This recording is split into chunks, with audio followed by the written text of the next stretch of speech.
movie that has Seth Rogen in it and a couple of other people you might recognize. It's about a stoner who has a new like type of weed called the Pineapple Express. It actually looked pretty decent. You know, I'm not a stoner myself. I don't do that, but you know, I like the type of movies like Knocked Up and that had the stoner parts and some stoner movies and stuff. You know, I'm not against it. So, and then we got the cast audition footage, the press junket meltdown, the music of Superbad, Everyone Hates Michael Cera, on-set diaries, and more. Also, for the Blu-ray exclusive, you have the Super Meter, which keeps a tally on all the lewd and crude lingo found in the film.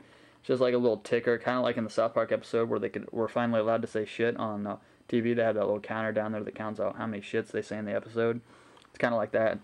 Well, from what I heard, I haven't actually enabled that feature yet, but that's what I heard. So, and lastly, for the Blu-rays, actually I bought one more Blu-ray, but it hasn't come in the mail yet, so I'll just throw that in on next update. But I got Josh Hartnett and Melissa George in 30 Days of Night.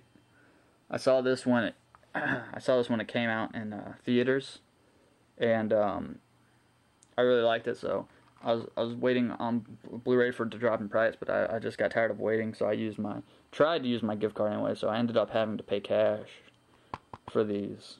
I think this was $24.90-something at Walmart. This was $29.99 at Walmart, I think. But, yep, 30 Days of Night. Good vampire film. If you haven't seen it, you at least check it out. It's worth a check out, I think. And the special features over here are audio commentary with Josh Hartnett, Melissa George, and producer Bob Tapert. Blu-ray exclusive has 30 images, but that's the only Blu-ray exclusive. I mean, otherwise it has the exact special features of the DVD. So, and then it just has the 8 behind-the-scene featurettes about pre-production, building Barrow, the look, blood, guts, and the nasty shit, stunts, the vampire, night shoots, and casting, which is everything that the DVD has on it. And I have opened this because I was going to watch it, but I got sidetracked and didn't watch it. So there's the disc, 30 Days of Night. It came with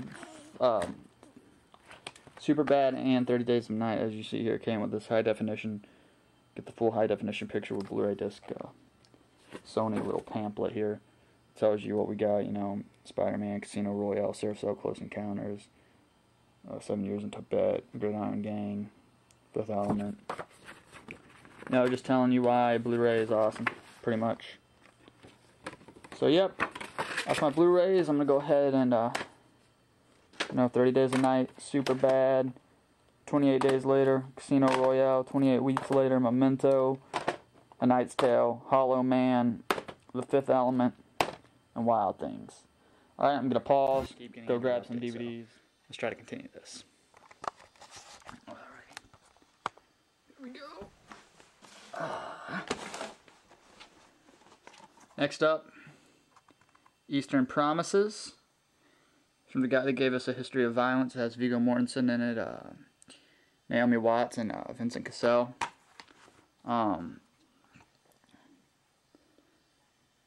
This didn't have. I watched this. This didn't have. This must be the watered down version. I don't know if there's another version or anything, because there's not a lot of special features on this one, because there's just a secrets and stories. See how the director David Cronenberg brought the screenplay to life in this dark and the dark and forbidding streets of London. And Marked for Life, it talks about the tattoos, how the tattoos on a person's body tells their life story, and all the prisons and whatnot they've been in. And this flick was pretty good. I really liked it. So if you're into kind of like gangster movie type stuff, you can definitely give it a look. See. I just watched this the other day, so I haven't seen A History of Violence. I've always wanted to, but maybe I'll check that out. It used to be on demand. I have to see if it's still on there. But yeah, of course it's going to be rated R. Where is this? Rated R for strong, brutal, and bloody violence, some graphic sexuality, language, and nudity. Yeah, there's some nudity in there, and surprisingly, there's a lot of nudity from Viggo Mortensen, because he goes into a bathhouse, and he's just a towel, and he fights 2 guys with knives completely naked. So you see a lot of everything. You see all of them, basically. And they're like wrestling around all throughout the bathhouse and things. So you see stuff flopping around that I was surprised made it into a movie. But you know, there's always those people that say it's a double standard. There's always a lot of female nudity and no male nudity. Well, if you want male nudity, you go check that movie out. Especially a lot of girls, I'm guessing, like Viggo Mortensen, think he's cute or whatever. All right, next up, Beowulf from Robert Zemeckis. I never saw this in theaters, so I picked this up. I mean, it's also a watered down version, I guess. It only has that one special feature right there. But whatever. I haven't watched this yet. I'm gonna watch it tonight. I really don't know about this, but the only thing I know about this flick right here is that Angelina Jolie is naked in 3D. So I'll let you know about that. What up? What's next? Oh yes, Awake with Hayden Christensen, Jessica Alba, and Terrence Howard. I wanted to see this in the theater, but I didn't get a chance to. So I figured I'd pick it up. It's got like some deleted scenes and things like that. But I've seen this in some people's DVD updates. So, and plus I wanted to give it a shot, so I decided to pick it up. Next up, we got War here with Jason Statham and Jet Li. I saw this in the theaters. It was pretty decent, but my brother likes Jet Li a lot, so I picked it up. And my mom hadn't seen it yet, and she wanted to see it, so I got it. It's a pretty decent movie. And next up is Wes Anderson's The Darjeeling Limited. So it's got Owen Wilson in it, Adrian Brody, and Jason Schwartzman, like most of Wes Anderson's movies have Jason Schwartzman in them. But I didn't even know much about this movie. But you know, Wes Anderson's alright in my book. Some people don't like him, but I decided to give that a shot as well. I haven't seen that either, but just thought I'd grab it just for fun. Okay, I gotta go to my room and grab some more of my DVDs. Okay, right here we have a couple of used ones that I've got. Right up first we have Excalibur, forged by a god, foretold by a wizard, found by a man. I've never seen this version of Excalibur, but it's got one of these crappy snapper cases. But, oh yeah, I'm currently watching it, so it's not in there. Well, I haven't started yet, but it's in my CD drive here. So, yeah, it's let's see what's it rated. It's by WB here. It's rated R, and it's 140 minutes. It's got Helen Mirren in it. So far, that's the only name I recognize. But, yeah, just bought this used for kind of cheap, so there it is, Excalibur.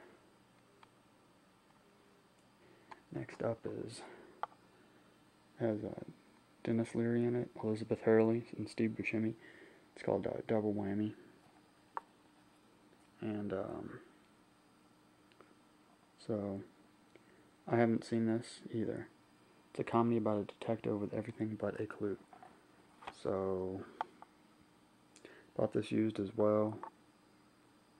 Special features are just a trailer basically. And it's rated R.